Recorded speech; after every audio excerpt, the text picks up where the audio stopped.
क्यों ज़मीं पे बैठ के आसमां देखता है मेरे दोस्त, क्यों ज़मीं पे बैठ के आसमां देखता है मेरे दोस्त, अपने पंखों को खोल ये ज़माना सिर्फ उड़ान देखता है, कर दिखाओ कुछ ऐसा कि दुनिया बनना चाहे आपके जैसा। हेलो दोस्तों, स्वागत है आप सभी का आपके अपने यूट्यूब चैनल श्री रघुवर क्लासेज में। दोस्तों यहाँ पर देखो, जैसा कि मैं यूपी पुलिस कांस्टेबल री एग्जाम के लिए लगातार आपको क्लासेज दे ही रहा हूँ मैथ की, तो यहाँ पर आज एक नई क्लास के साथ आज मैं फिर से उपस्थित हूँ। तो यहाँ पर देखो, जैसा कि हम देखो टाइम लॉस नहीं करते हैं पूरी तरह से, यहाँ पर बातें तो बहुत हैं, हम आगे भी कर लेंगे और यहाँ पर सीधा अपने टॉपिक पर आते हैं और आज के अपने क्वेश्चंस का सफाया करते हैं। यहाँ पर देखो, जैसा कि फर्स्ट क्वेश्चन आपको स्क्रीन पर दिखाई दे रहा होगा। यहाँ पर देखो, जो फर्स्ट क्वेश्चन दिया हुआ है, निम्नलिखित में से कौन सी एक अपरिमेय संख्या है। क्या दिया हुआ है? निम्नलिखित में से कौन सी एक अपरिमेय संख्या है। तो बिल्कुल यहाँ पर देखो, जेल वार्डर घुड़सवार फायरमैन 19 दिसंबर 2020 का पूछा हुआ क्वेश्चन है। आपको अपरिमेय और परिमेय के बारे में ठीक से पता होना चाहिए। ये छोटे छोटे क्वेश्चन से एग्जाम में आ जाते हैं और आपको पता नहीं होता है सही से इनके बारे में। अपना अच्छा खासा टाइम लॉस करने के बाद भी ऐसे क्वेश्चन को सॉल्व नहीं कर पाते हो। सबसे पहले मैं थोड़ा सा आपको परिमेय और अपरिमेय के बारे में बता दूं। जो आपका परिमेय होता है, कौन सी वैल्यू आपकी परिमेय होती हैं और कौन सी वैल्यू आपकी अपरिमेय होती हैं।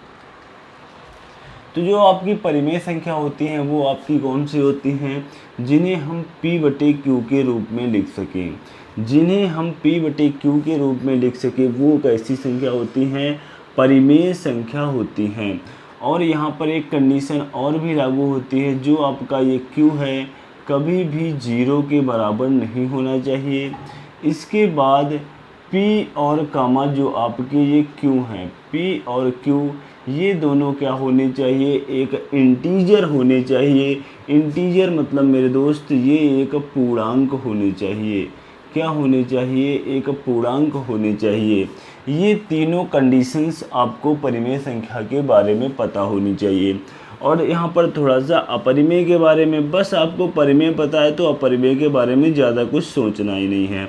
अपरिमेय संख्या कौन सी होती है? जिन्हें P/Q के फॉर्म में नहीं लिखा जा सकता। P/Q के रूप में नहीं लिखा जा सकता, नहीं लिखा जा सकता।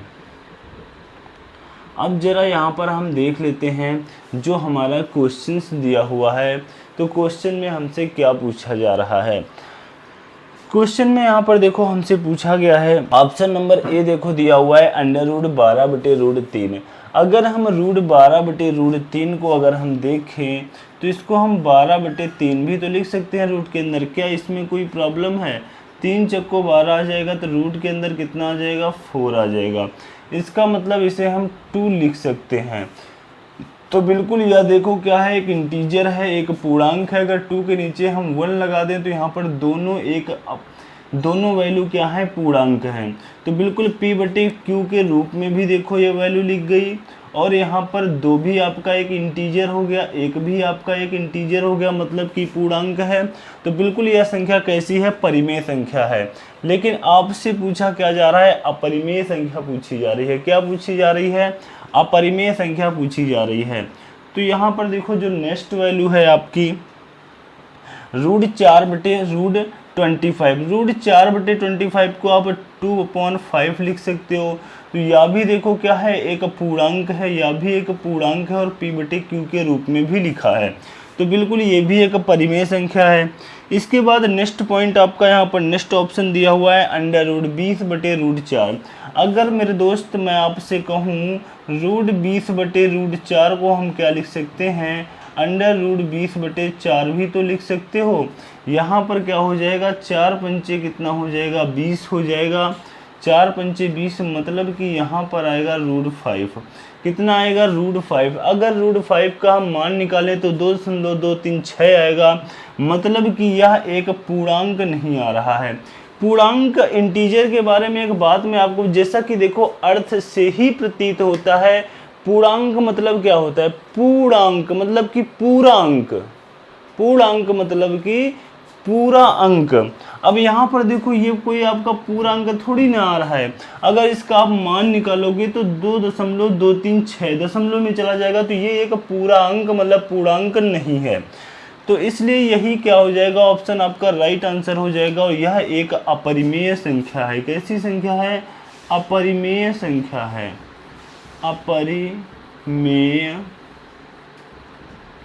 अपरिमेय संख्या है।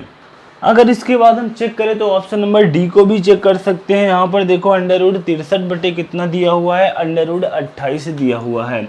अगर हम √63 और √63 बटे √28 को अगर हम चेक करें तो आसानी के साथ चेक कर लेंगे। 7 9 63, 7 चौको 28, आपका 3/2 आ जाएगा। ये भी पूर्णांक आ रहा है, P/Q के रूप में है।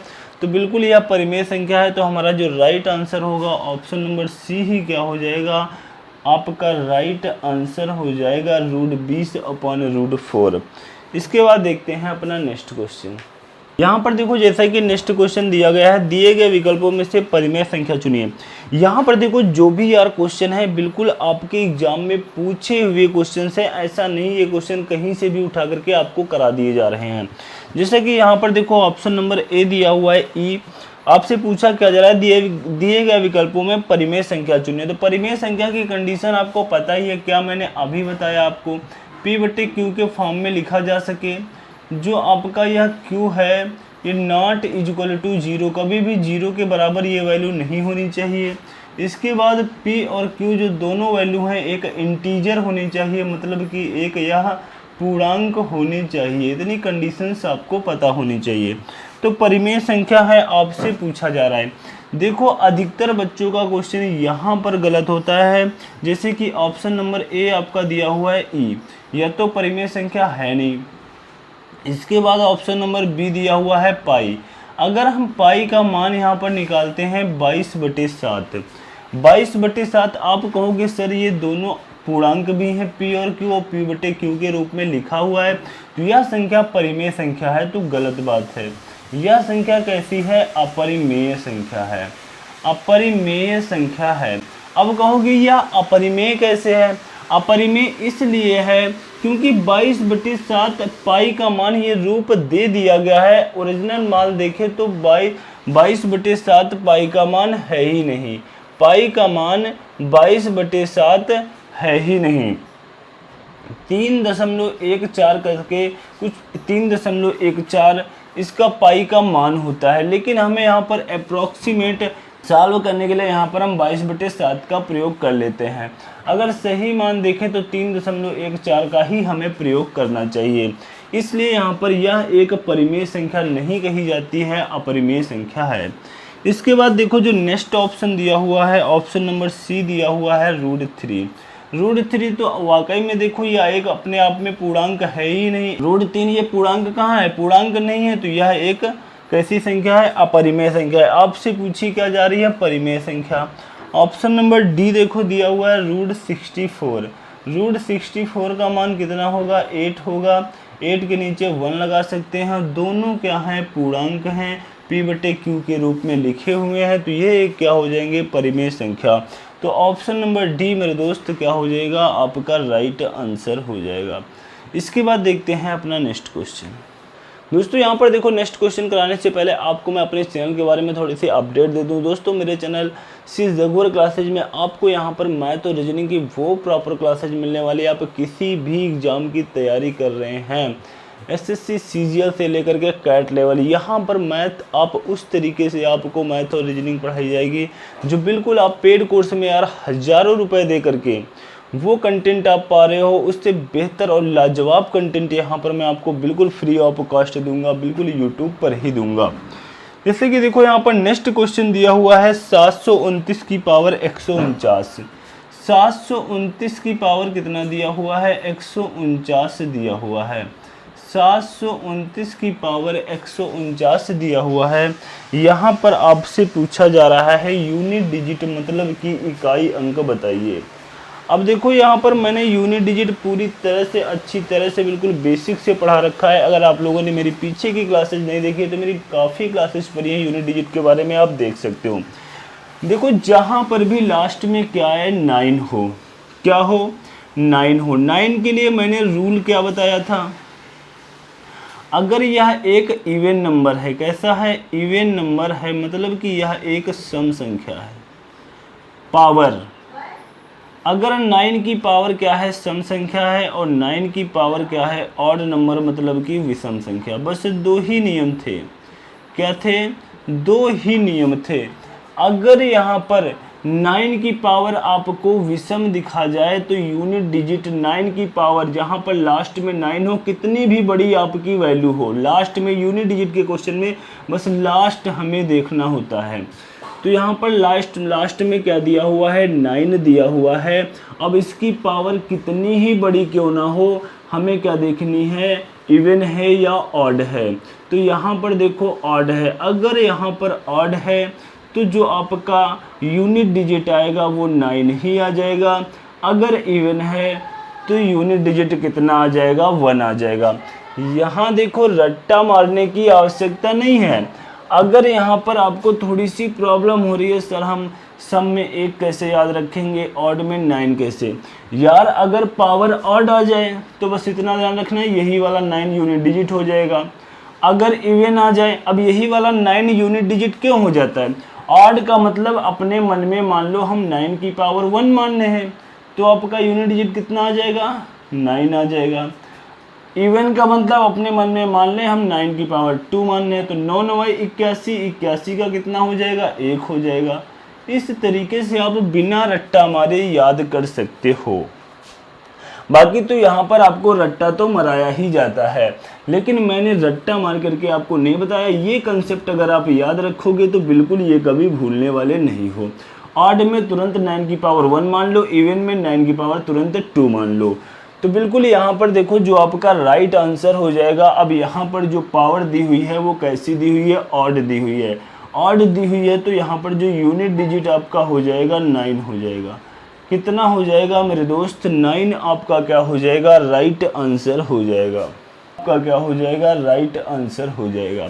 इसके बाद देखते हैं अपना नेक्स्ट। यहाँ पर देखो जैसा कि क्वेश्चन नंबर 4 दिया हुआ है, ये इसमें भी आपस से यूनिट डिजिट मतलब कि इकाई अंक पूछा जा रहा है। तो यहाँ पर देखो आपसे क्या पूछा जा रहा है, यूनिट डिजिट मतलब कि इकाई अंक पूछा जा रहा है। ऐसे क्वेश्चन को आप देखो बिल्कुल आंखों में खेल सकते हो, इनमें कुछ भी नहीं होता है। कितनी भी बड़ी वैल्यू दी हुई हो हमें कोई मतलब नहीं, हमें देखना ही नहीं क्या दिया है। यहाँ पर केवल हम प्रत्येक वैल्यू का इकाई अंक पकड़ेंगे, जैसे कि इसका 2 दिया हुआ है, इस वैल्यू का 8 दिया हुआ है, इस वैल्यू का 9 दिया हुआ है और इस वैल्यू का 4 दिया हुआ है। फिर देखो क्या करते हैं बच्चे, पूरा मल्टीप्लाई कराते हैं, कोई आवश्यकता नहीं है। 8 दूनी 16 का 6, 9 छाक 54 का 4, 4 चक्को 16 का 6। तो आपका जो यूनिट डिजिट हो जाएगा वो क्या हो जाएगा, 6 आपका राइट आंसर हो जाएगा। आप क्या करते हो, बेवजह पूरा मल्टीप्लाई कराते हो। 8 दूनी 16, 16 नवैया 144, 144 का फिर 4 से गुणा कराओगे। यार जब हमें लास्ट मतलब इकाई अंक निकालना है तो हम पूरा क्यों मल्टीप्लाई कराएं। 8 दूनी 16 का 6 आया, 6 का मल्टीप्लाई 9 से कराया, 9 छक्के 54 का 4 आया, 4 का 4 से मल्टीप्लाई कराया, 16 का 6 आ गया। बस यही आपका राइट आंसर हो गया। ऑप्शन नंबर सी क्या हो जाएगा, राइट आंसर हो जाएगा। इसके बाद देखते हैं अपना नेक्स्ट क्वेश्चन। तो यह क्वेश्चन थोड़ा सा आपका एडवांस लेवल का क्वेश्चन है, यह आपके लिए होमवर्क रहा। इस क्वेश्चन को आप लोग कर लेना और जो मेरी नेक्स्ट क्लास आएगी वहाँ पर सबसे पहले मैं इस टाइप की जो 1-2 बेसिक टाइप के क्वेश्चन बनते हैं उन क्वेश्चन को कराऊंगा, उसके बाद इस क्वेश्चन को मैं कराऊंगा। अगर यूनिट डिजिट और इस तरीके शून्य को निकालने वाले क्वेश्चन आपको बिल्कुल डाउट में नहीं समझ में आते तो बता देना, एक ऐसी धुआंधार क्लास लेकर के आऊँगा जो इन क्वेश्चनों का ऐसा सफाया करूँगा, बिल्कुल आप पलक झपकते क्वेश्चन को करोगे, ऐसा मैं आपसे वादा करता हूँ। दोस्तों मेरी आज की यह क्लास कैसी लगी नीचे कमेंट बॉक्स में छाप के अवश्य बताना, और अभी तक अगर चैनल को सब्सक्राइब नहीं किया सब्सक्राइब करना, बेल आइकन पे ऑल पे जाकर प्रेस कर लेना, जिससे किसी प्रकार की कोई नई वीडियो अपलोड करूँ उसकी नोटिफिकेशन आपको मिल सके सबसे पहले। Thanks to all.